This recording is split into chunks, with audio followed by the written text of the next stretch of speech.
मैं party JMM की तरफ से बोलने के लिए खड़ा हूँ। पहले शहीदों को मैं अपना नमन करूँगा और आर्मी ने जो जिस तरह से लड़ाई लड़ी उसके लिए मैं साधुवाद दूंगा। और पूरा देश कहीं ना कहीं इस पूरे प्रकरण में और पूरे इस जो अटैक्स थे और उसके बाद जो हमारे तरफ से एक्शंस लिए गए उसमें पूरा देश, तमाम पार्टियां सब एक साथ खड़ी थी।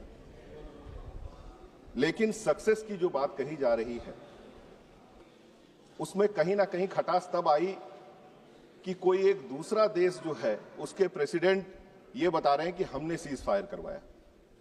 तो कहीं ना कहीं हमारी जो पोजीशन है वो बड़ी कमजोर दिखी और कोई दूसरा देश हमारे मामलों में बोलने वाला होता कौन है, ये सबसे बड़ा सवाल है।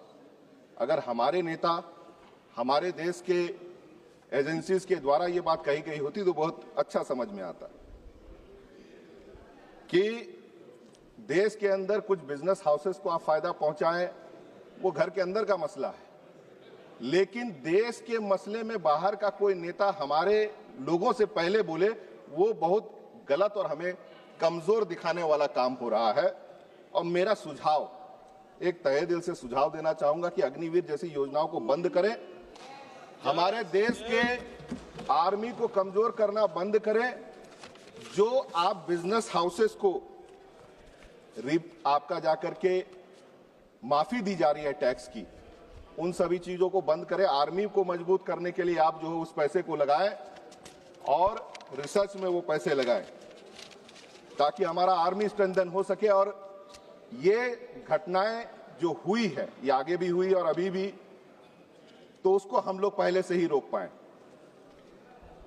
आपका जाके ऑपरेशन सिंदूर के और उसके बाद प्रधानमंत्री जाते हैं बिहार भाषण देने के लिए, तो मैं ये कह सकता हूं कि इलेक्शन और भाषण इन सब में आप लोगों ने महारत हासिल कर ली है, लेकिन देश चलाने में अभी भी आपको अभी और आवश्यकता है एक्सपर्टाइज की।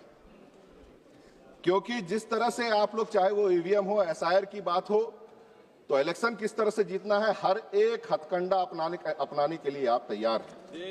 लेकिन देश के आर्मी और इंटेलिजेंस फेलियर अगर हो रही है तो उसे किस तरह से रोकना, इसमें आपको अभी और एक्सपर्टाइज लाने की जरूरत है। सर, शुरू ही किया है मैंने। और आप कहीं भी, रक्षा मंत्री अपने तरफ से बोलते हैं कि ये कांग्रेस पार्टी नहीं है कि यहां पे इस्तीफा होगा। जिम्मेदारी भी आप लेना नहीं चाहते हो। आज जिस तरह से पूरे देश को आपने जाति, धर्म और भाषा में बांट करके रख दिया है और फॉरेन पॉलिसी में हमारे जो नेबरिंग देश हैं, जो हमारे पुराने मित्र रहे हैं, उनके साथ जो संबंध खराब हुआ है, मेरा इस अनुप्रिया जी सरकार को सुझाव है, मेरा इस सरकार को सुझाव है कि सदन के अंदर जो उस पक्ष के नेता लोग लगातार जो है जय जयकार करके फुलाए पड़े हैं कि हमारे यहाँ के नेता जो है अपने आप को बायोलॉजिकल नहीं समझते हैं, मेरा ये सुझाव रहेगा कि लगातार जिस तरह से हमारी, उनका भी माइक ऑन है, आप कंक्लूड कर दो, समाप्त कर दो। हाँ, बहुत कम समय दिया गया है, समय जितना था उससे भी कम दिया गया है।